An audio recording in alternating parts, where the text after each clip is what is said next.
cry. It's okay to cry. Go ahead and breathe. Redefine the strength. Hey girl, hey, welcome back to the Strong Black Woman Support Group podcast and Mindful Melanated production here on YouTube. I am your host, Regina Renaye. I am the founder of Mindful Melanated and also the founder of the Strong Black Woman Support Group. And of course, we have Dr. Akua, our doctor in residence. And the last time we were here, we talked about self-care as resistance, right?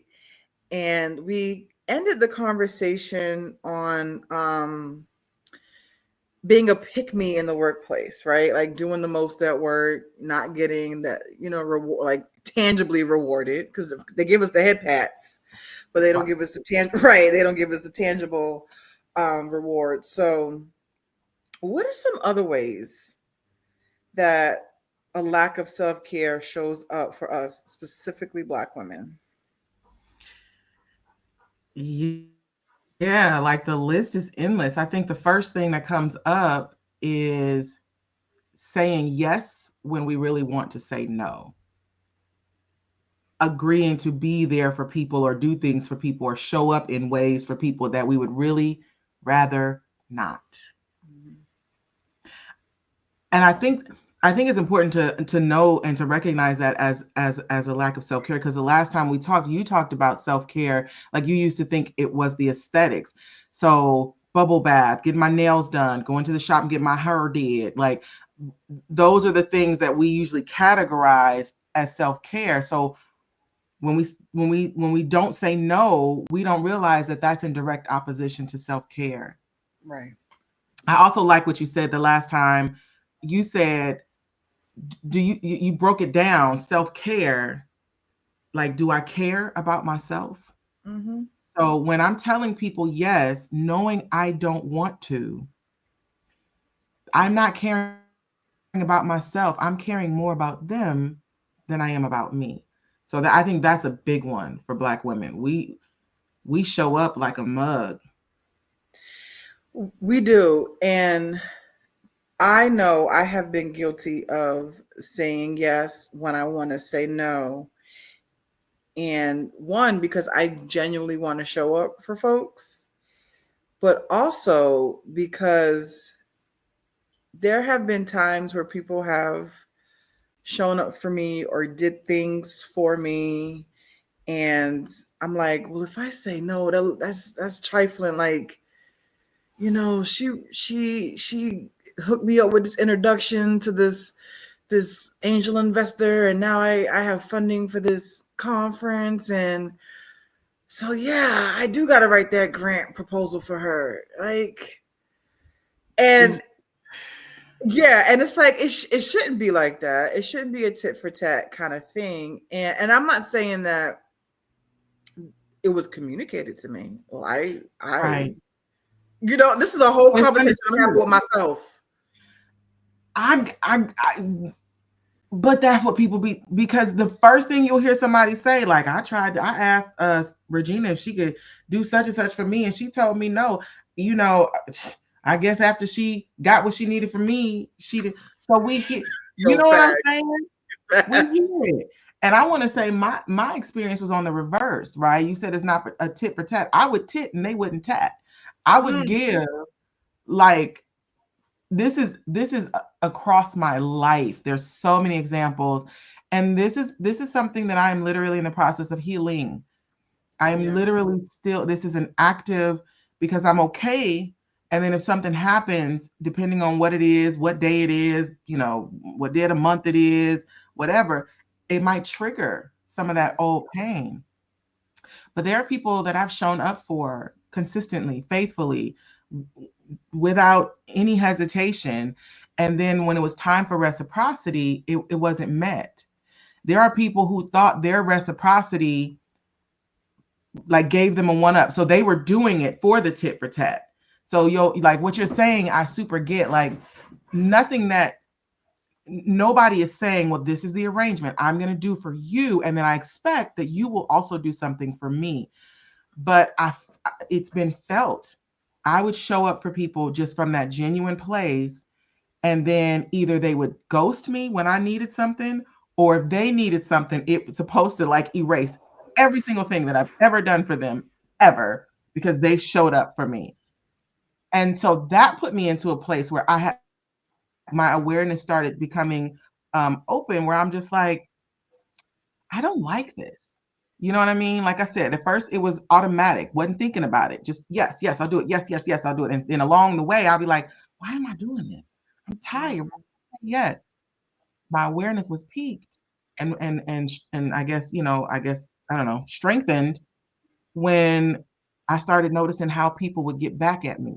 Either they wouldn't, or they would hover over my head like, well, I did such and such for you, and so you're benefiting more from this than I'm benefiting. And I'm like, friend, I didn't know we was on that level. I thought we was just doing. So yeah, that whole, but still I would say yes. Yeah, I hear that and I feel that. And like how I said before, I would have the internal dialogue of, oh, well, they did this for me, so I should do that for them. I have also had the, like you said, them holding stuff over your head. So you better say yes. They may not say it explicitly, but like you said, you feel the energy, you feel the vibe, you get the subliminals and the dog whistles, right? Yes, yes. And I've had people in my life, and it's no tea, no shade, right? Where they'll talk about their other friends, or they'll say people, That's it. There you or they'll go. say they. There you I'm go. always doing stuff, for people, and people don't never want to like reciprocate. And then it's like, I know you talking about me, bitch. Like, just say it. Like, grow the fuck up. Like, just say, Regina, can you Right. do this for me? Like, why we gotta do dog whistles? Yeah. And Yeah. that and to me, it's like, if I say no, because like I would say yes, not want to do it.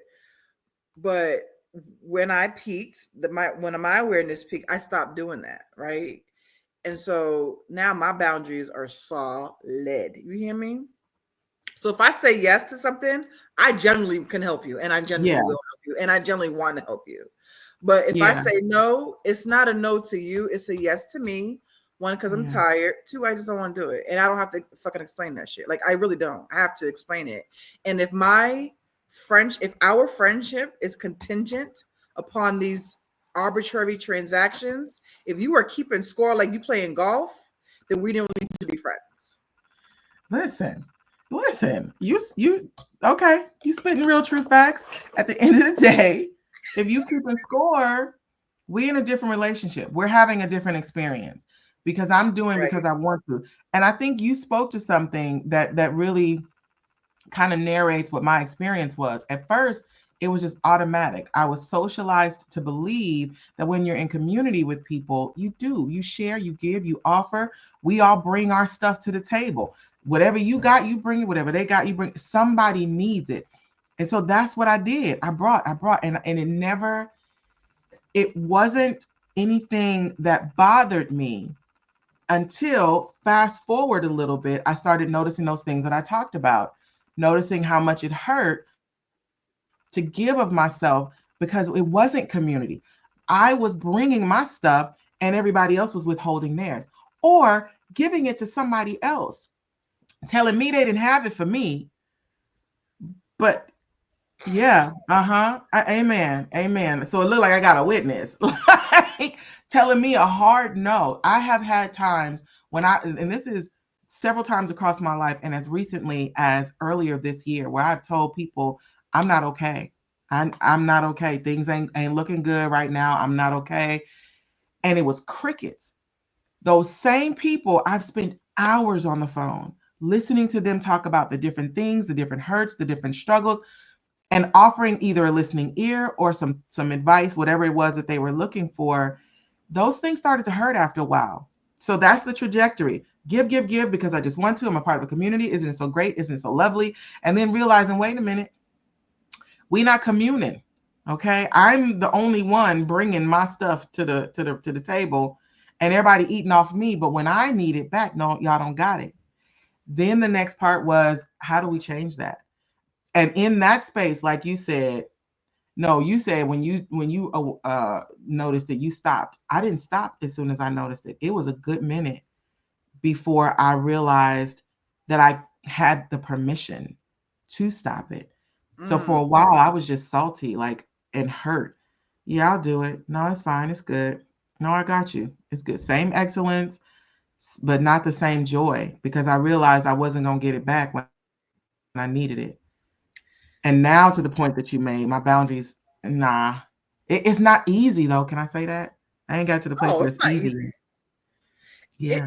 It's not easy, and I catch myself relapsing, and I think I might have told this story on the podcast before, but there was a friend of mine who asked me to do something for her, and at the time I wanted to help. I was like, oh yeah, I help you organize this and that, and I just got really busy with my day job and with Mindful and Melanated, and it got pushed to the side literally just because I legitimately just got busy and forgot. And then I was like, oh shoot, she needs this by tomorrow.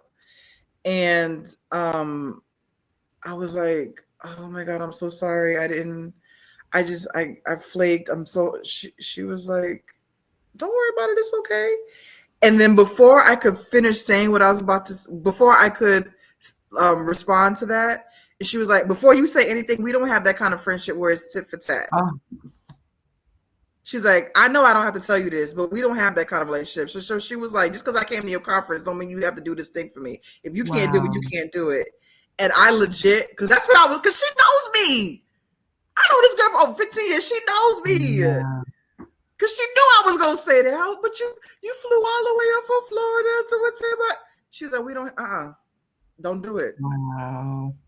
She literally is probably the only one that has ever vocalize that to me. I don't know if other friends have thought that, but she's the only one that's ever like, and I told her, I was like, thank you for saying that. Yeah. I said, you don't even know how much that meant to me. Wow. I love that. To Whoever you are, friend, thank you. We love you. We love that you are that way. You know what? I'm just gonna shout her out. It's Erica. It's Erica. I met Erica at the conference. At the conference and co-working. That's Erica. That's what's up. Mm-hmm. That's what's up. Yeah, I'm telling you. At the end of the day, we all need an Erica in our lives. Mm-hmm. And I do believe that I have some Ericas now. Like, I do believe that. Such a process because I had to start with those boundaries, setting those boundaries, and saying yes when I want to say no. It extends beyond actually saying it. How am I showing up? Because sometimes people don't ask. Sometimes I volunteer. Yeah. So creating those boundaries, and there's a whole thing that comes along with that, because we talk about setting boundaries, but how, Sway? So yeah, that's a whole nother conversation. That's a whole nother conversation, but I'm gonna give you a little tiny bit of insight on how I do it. Okay. So, one, my phone is on D&D, do not disturb, from 8 p.m. to 8 a.m. I love that. If you call me 3 times and I see it at 8:01 in the morning, and you're like, well, I called you, it was an emergency, well, you should have called 911, because I'm not a first responder. Huh? That's number one.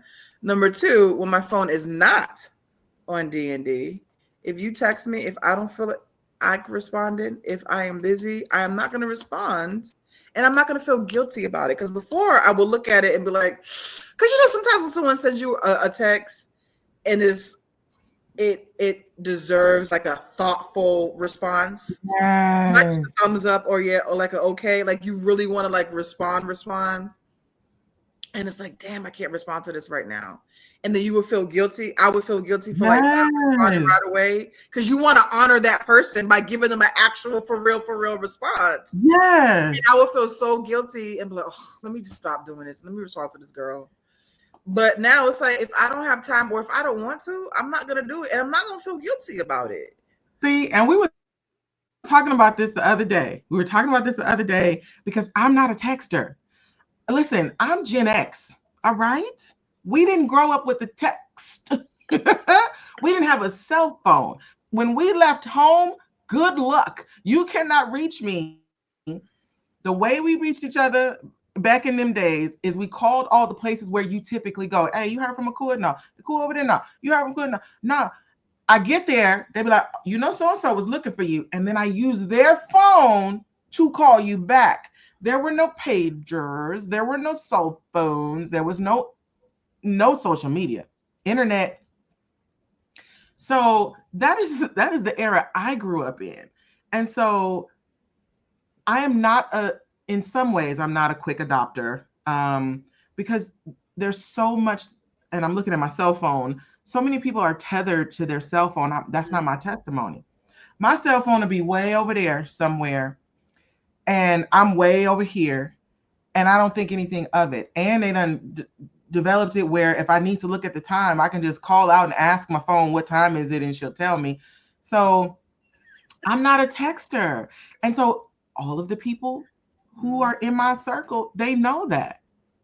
So if you send me a text, like you said, number one, I am a thoughtful responder. So if you send me a text, I don't want to be like, oh, I can't help you. I want to, oh, you know what? I'm whatever, because that's who I am.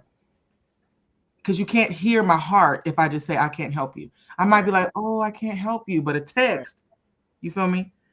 I'm not a texter. So if that is one of the prerequisites or the requirements of our friendship, then maybe we should give ourselves the benediction.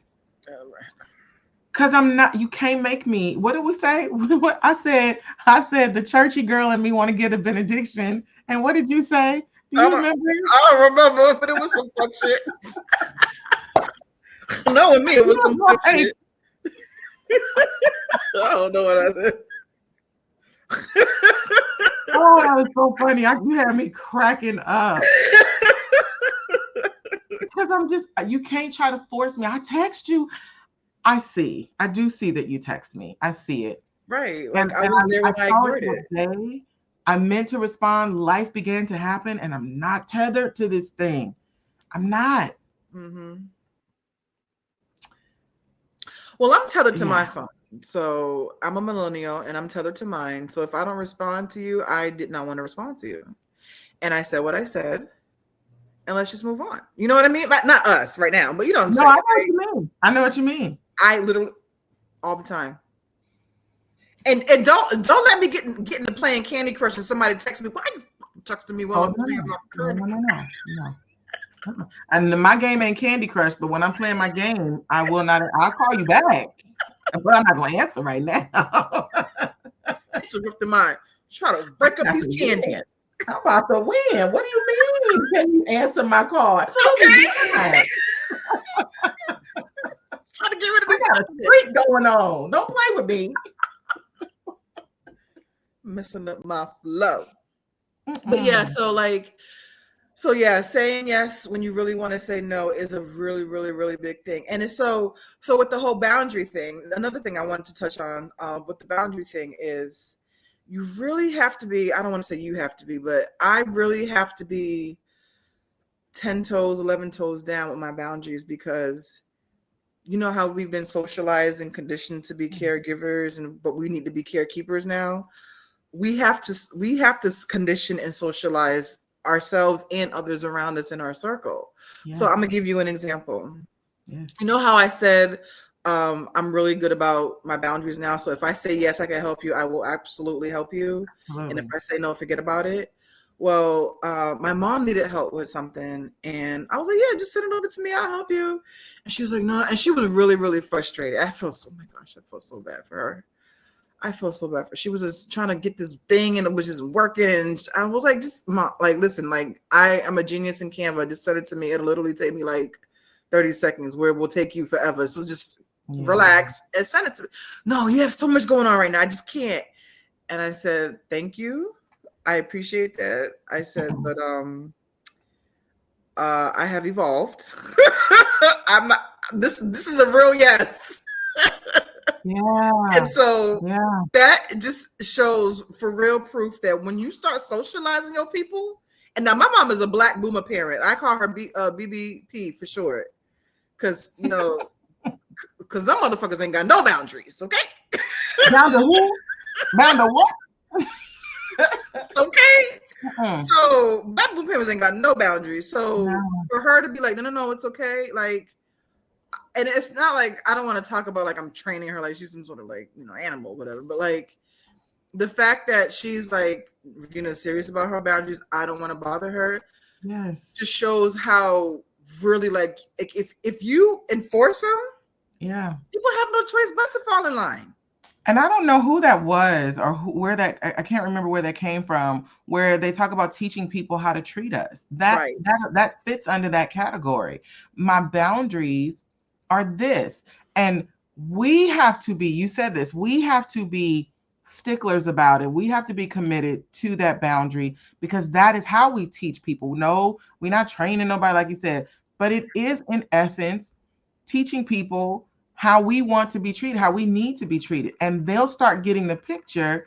And real talk, I love how it sounds like your mother is like adjusting to it and respecting it. Oh, boy. I have people that were in my life and they didn't respect mine.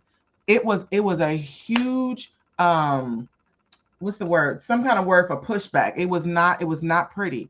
It was not pleasant. You every time it's not every time you ask me for something, it's sometimes you ask me and I'll say no because I can't do it. You know what I mean? Um, but I love how I lost my train of thought, so we're just gonna leave that alone. But I love how you said your mother like supports that. Oh, what I was gonna say is some of the ways people push back, they won't leave because in my story, those people are not in my life anymore. Mutual decision. But there are some who are in my life, but the way they push back is through insults. Mm. So dry insults, Oh, here you go again. You okay, I get it. You finna what you gonna take a nap or something, like whatever, some sort of insult or whatever, Like, to yes. demean or to minimize or to belittle my decision to hold to create and keep my boundaries. So that's the fun we get to have. But I want to say that to not only normalize the practice of setting boundaries, but to also raise awareness that not everybody's going to be happy. Not everybody's going to be like, you go, girl, you self-care and you doing it. No, some people going to be upset, downright angry. And Some still, some people. what? Sorry, my internet cut a little bit. So I just want to make sure I heard you right. Some you will lose people, or some people will be mad. Yeah, Yeah. Oh, definitely. yeah, Definitely. And it's just like, okay, block and delete. Like, and here's the thing about like boundaries. It's not about the other person, it's about yourself. And that's what I have to keep reminding myself, right? And um what was I gonna say? It's not even and I don't and I'm not an ultimatum kind of person. Like, but I will tell you this. You have to understand that this is my boundary, and you can choose to adhere to it or you can choose not to adhere to it. I'm not telling you to adhere to my boundary, but yeah, believe you me, there will be some consequences if you don't. That is your choice.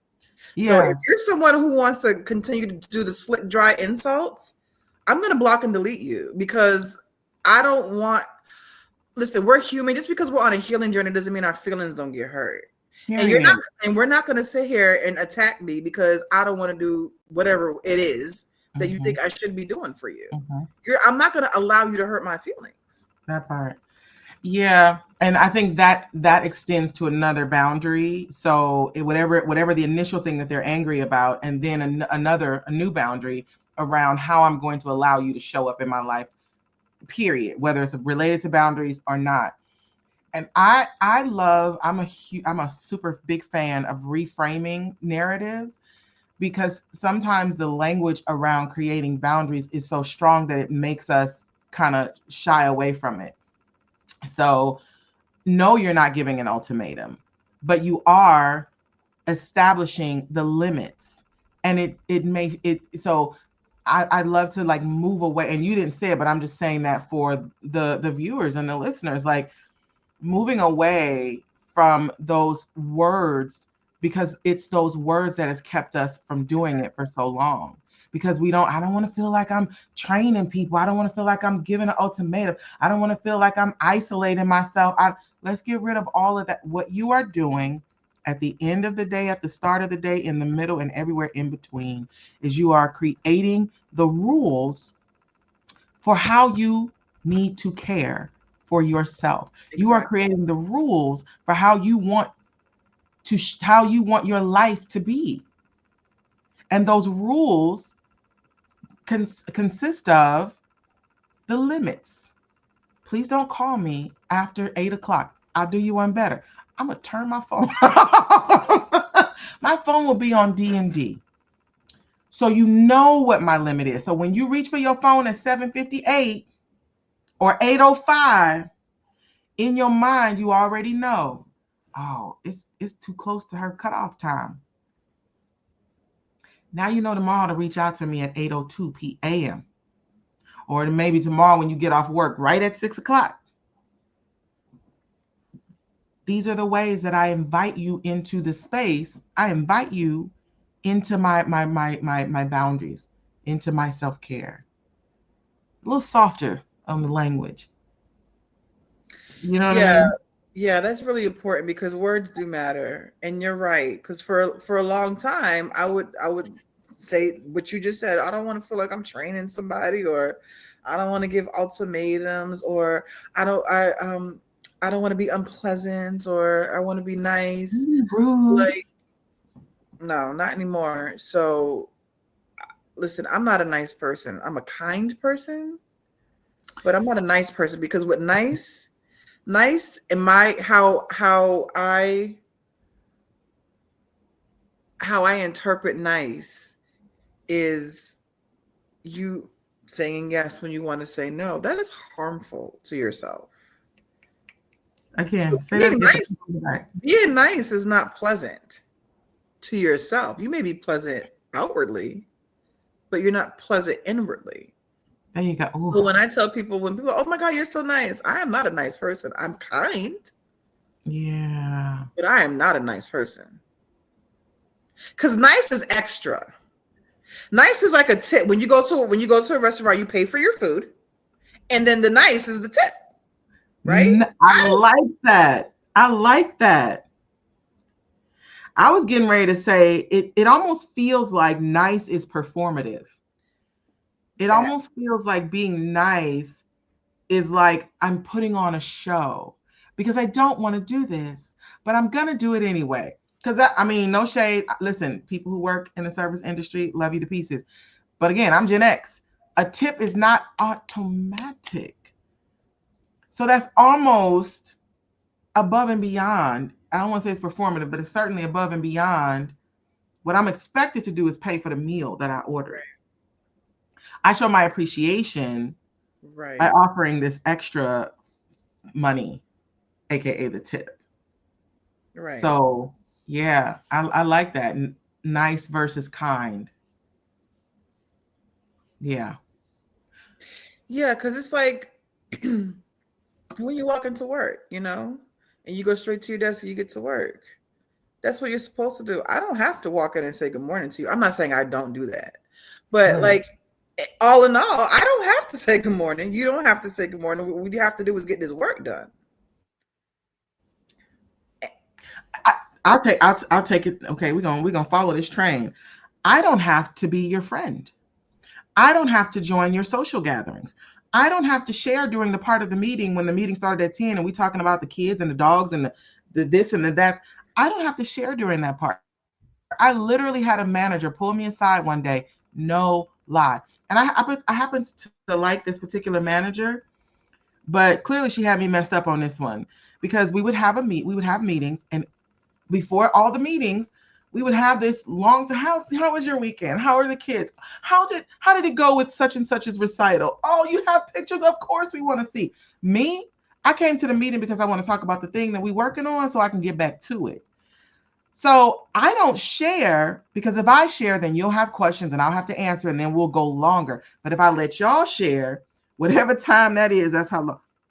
This woman pulled me to the side. I was like, we just don't feel like we know you. We just don't feel like. And I was younger then. I didn't have the words to say it as eloquently as I would say it now. But I was like, I don't feel like that's the purpose. That's all I said, and I left it there. I was like, I really want to do our work. But today I will say I don't owe you that. Mm-hmm. Mm-hmm. I'm here to do a job. I don't owe you any inside information about my children, about my love life, about my hobbies, and my plans for the weekend. I owe you none of that. Boundaries, limits. I'm kind. Good morning. Yes, I will have that for you by Tuesday. How's that sound? Okay, great. But I don't need to be nice. I don't need to show you pictures of. Yeah. I want to ask you a question though. Wait, you want to say something? No, ask me the question. So as you're drawing this distinction between nice and kind, and we're talking about nice in the ways that we are, is it safe to say, like my brain is literally like, is it safe to say that we should be nice to ourselves? Because hear me out. When we talk about being nice, that's extra. It's above and beyond. It's something that I might not necessarily want to do, but I just do it anyway. Should I give that to me? I don't want to tell them no, but I'm gonna give it to me and tell them no for me. Am I doing too much with that one? How that I was feel? gonna say I don't know. Yeah. If I would use that language. Okay. And the reason why I say that is because if we're gonna go back to the example of I'm saying yes, but I really want to say no.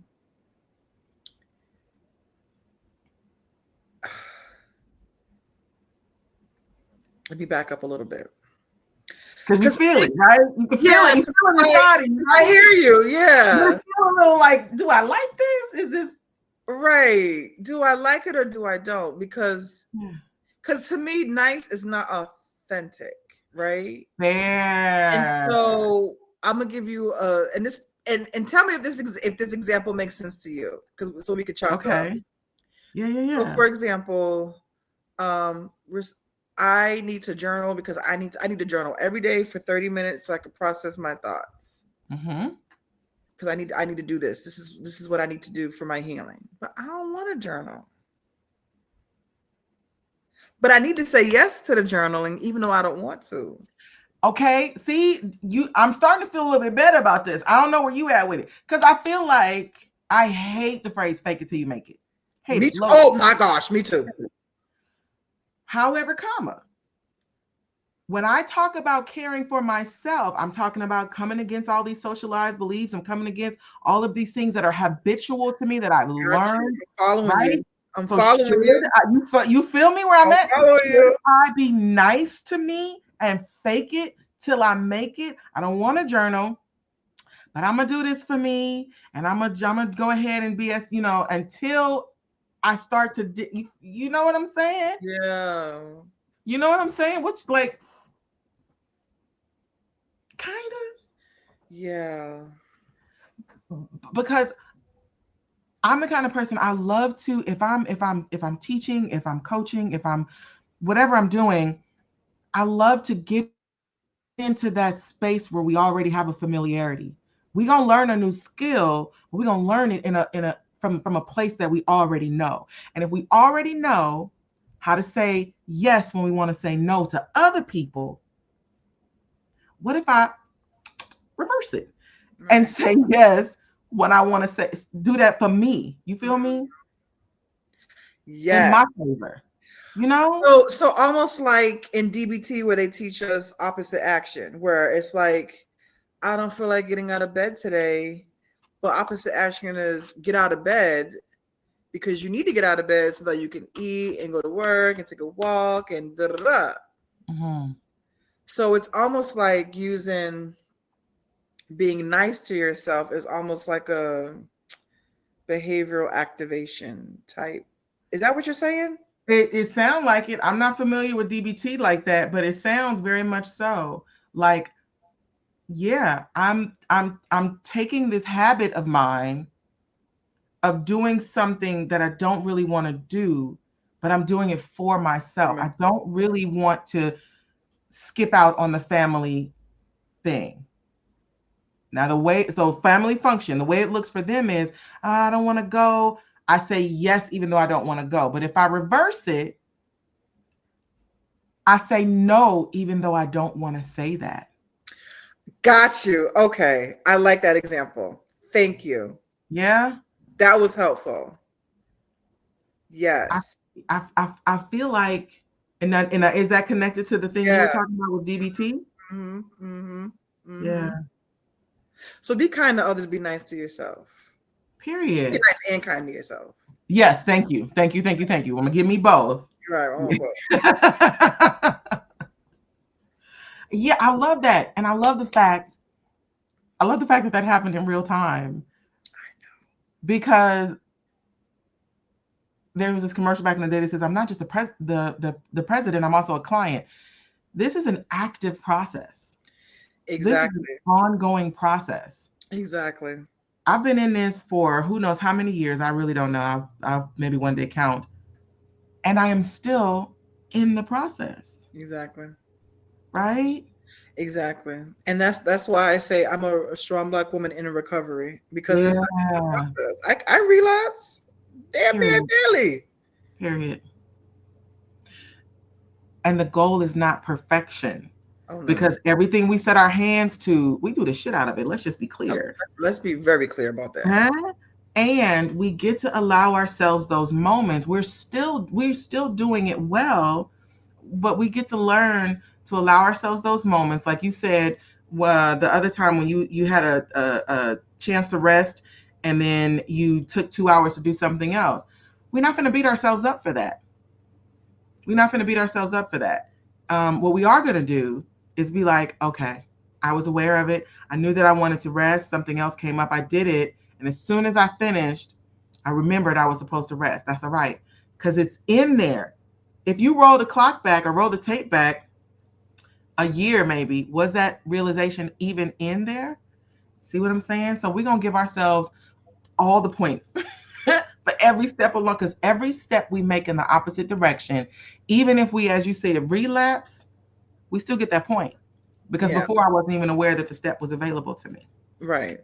I still get the point. I still get the point. Yeah, cause I like let me tell you this, and I know it's such a cliche to call it a healing journey, but it literally, it really is. Cause I feel like when you're on a journey, it's like an adventure. And you're Ooh, seeing things you've never seen before. You're doing things you've never done before. You're feeling things you never felt before. Like a journey is not just a trip. It's not just going from A to B. right. Like a journey is an experience. Yes. It's the process. It's a process. Yeah. I love that. You're really good at creating these like visual pictures. And I think in visual pictures. So yeah, I love that. It's the process. It's the steps I take. Mm-hmm. I'm on a journey. So every single thing that I do, ready for the trip, ready for the goal, whatever I'm aiming for, that is the experience. The experience. Like literally, like now I intellectually knew what this meant, but now I really know what it means when they say stop and smell the roses. Yeah. Yeah. And it's so interesting in this conversation, like a lot of times we don't even know the roses are there. Girl, where's my mic so I could drop it? I've been dropping mics for stuff you say. I done messed up a whole lot of microphones. Yeah. Don't even know the roses are there. It's real. Oh my gosh, that's for real. It is. And it's And our that and that experience. and I think that goes to being intentional about practicing gratitude. Nice. Yeah, yeah.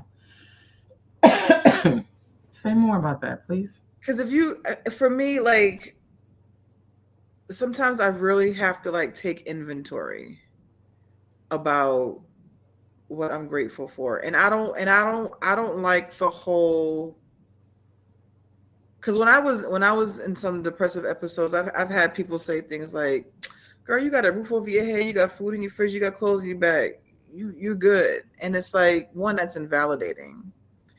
That Two, part. if that's all that's required for life, I don't want that life. You know what I mean? Like, that's not a quality life. That's not enough. But I do, I am intentional about writing out, and I physically write it out because I have to see Yes. it Yes. so I can see all of it, right? Hmm. And so things like how you said 6 months ago, I wouldn't have been able to process why I got up and did that 2 hour task, Yep. right? Um, 6 months ago, uh, I don't want to say 6 months ago, but like there was a point in my life where I would have said yes when I wanted to say no. Mhm. And no, these aren't like these to me. These are not lofty things. They're really not lofty things for me. Like when I said in the last time we spoke, where I was like, to me, self preservation needs to come before self care, or at least in conjunction with Yeah, I self like you said care. that. Yeah. That is for real because Yeah. burnout is no joke. And I know a lot of people on the LinkedIn's and the Instagrams and the Facebooks talk about, oh, burnout is real. Take time for yourself, relax. It's not a fucking buzzword. No. Like, I almost died because I was doing the most for other people. Like, Yes. literally. My life almost ended a few times, Yeah. actually. So when I say I am proud of myself for saying no when I want to say no, Yes. that is not something that I take lightly at all. That part. That part. And you mentioned you were like, yeah, I get this intellectually now. Like, there's a lot of stuff that we know, and we approach it like, well, yeah, I know that, I know, but in practice, it doesn't show up. It's here, like we cerebrally can understand it, but it doesn't show up in practice. But one thing you can betcha by golly wow, our bodies know. So every single time, right? Every single time we say no, or we say yes when we meant to say no, when we'd rather say no, our bodies know it. We may not be able to articulate what it is, but something feels off. I feel uncomfortable. And we've taught ourselves, because of these socialized beliefs, how to disconnect ourselves from that Mm-hmm. awareness of that feeling. So our bodies this whole time is keeping score. It's practically like, yep, and then we did that. We didn't like that. That was discomfort. That hurt our feelings. And because we disconnected from our mind, I like to think of it like, that's too deep. I'll share that one day. But our minds, we trained it to disconnect from what our bodies are feeling and experiencing. So we can keep going. Oh, I'm fine. No, I feel good. You ever stopped and ask somebody, girl, how you doing? You okay? And she's like, I'm fine. Her face is droopy. Her speech is kind of slurred. She ain't drunk. She just tired. Her eyes is red. She's exhausted, but she's telling you she's fine. She really believes that shit. She's not saying that so you'll be impressed. I used to think you just trying to be impressive. Most of the time, they're not trying to be impressive. They disconnected from that part of themselves that's saying, no, friend, you're tired. You're worn out. My body shut down on me 3 separate times in my life. Literally shut down on me 3 separate times in my life because I was always fine. I'm fine. No, I'm good. No, I'm cool. I'm good. Went in all of those times, went to the doctor. I was poked. I was prodded. I was x-rayed. I was MRI'd. I was examined. I was questioned. Nothing could be found. All of the numbers came back great. It was stress because I was putting myself out there in ways I didn't want to. And my body was sending me messages, but my brain had shut it off. My brain had put my body on, what's that thing on our phones? Sleep mode. On sleep. We blocked them. Is it Oh, sleep where block. you basically blocked? I don't even know that you call in. I don't know. Your number don't even come up because I blocked you. Hmm. Our brains have blocked our bodies, but our bodies are keeping score, and it shows up medically, it shows up physically, it shows emotionally, it shows up spiritually, it shows up sexually, it shows up financially. And we still, I'm fine. I'm good. We not. And let me tell you this, and I know this is probably gonna sound so weird, but I didn't know I was sick till I got better. That's how disconnected. That's how detached. I did Yes. I didn't know how sick I was until I got better. Cause it was like, wait a minute, this feels Yeah. really good. Like, Wow. what? I can breathe? Like oxygen? Like for real? Yeah. I was looking at a picture of myself. This was this year, 2024. And I look completely different. Now, yes, Wow. I have lost some weight, yes, but I looked sick and I was swollen. Not only was I heavier, because I didn't lose that much, but I've only lost about, I don't want to say only. In the grand scheme of things, I didn't lose that much. Like I've lost 60 pounds, but I'm still medically no. Hear me out. I'm not minimizing. I'm not minimizing. Just hear me Okay, out. because I'm like, I when is promise this you. wrong? I promise you I'm not minimizing. I promise you. Hear me out. I promise you I'm not minimizing. Because I'm still clinically medically obese, right? So in the grand scheme of things, I still have more to go. But the point that I'm trying to make is, if you look at me, like it's not the weight loss that you see, that it's like I looked sick and I was so swollen. It was fluid. I'll Mm, show you the picture. Like okay. remember on that movie Willy Wonka, and the little girl, she ate the blueberry Yes. gum, and the dad was like, Violet, you're turning violet, because she was turning into a blueberry. Mm-hmm. I literally looked like that. I'm gonna show you that picture. Wow. I Okay. literally looked like a circle. I was a Wow. whole beach ball. And it wasn't just like the weight, like the fat. It was like I was retaining water. Yeah. I mean, my eyes were dark.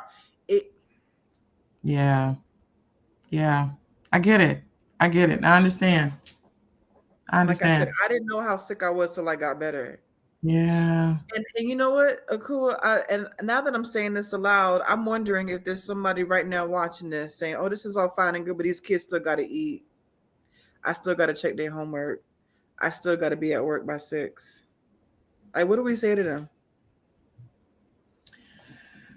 I guarantee that there is still space somewhere in your life for you to allow yourself to care for yourself. I guarantee it. And I don't say that like in terms of services I can offer. I mean you. I raised my kids as a single parent, and we at one point lived in a space that is super great for one person, but there were three of us. And which means I didn't have anywhere if I needed to just get away, if I needed to just take a break. I didn't have the money, I didn't have the space, and I didn't have the support. I didn't have people that I could, because I called. I said, can you keep the kids for a couple of hours? And they told me no. Did it for others, told me no. That's another story. I found a way. TMI, I would go in the bathroom. I know that's I would right. go in the bathroom, I would close the door, and nobody bothered me in the bathroom. Well, my kids still gonna knock on the door. Teach them not to. Hmm. Ignore them when they do it. Play a song that's loud and teach them, when you hear mommy in here, it means mommy's taking, she's doing her bathroom stuff, whatever, however you want to say it. I Right, wasn't right, going in the bathroom. I closed the lid on the toilet and sat on the toilet, just fully clothed. But the door was closed. Nobody knew what I was doing. I would run the shower water and I would just sit in the shower. Nobody knows what I'm doing. You just think I'm in there taking one heck of a long shower. I had to carve out that space. I would go and sit in my car. I comforted my kids. I was like, see my keys? My keys are over there. So mommy's not going anywhere, but I am going to go sit in the car. But I'm still here, and I'll leave the window cracked So you can look out every once in a while and see that the car is still parked out there. I had to carve that space. So yes, life ain't stopping, but I guarantee that there are some things and some people that you are showing up for that you don't have to. I guarantee. And I know we short on time. I was a single mom. I was a full-time student. I had a full-time high-profile job. I was a leader in the church. I had a very active family. We were always doing different things. I'm missing something. I had all of those different demands.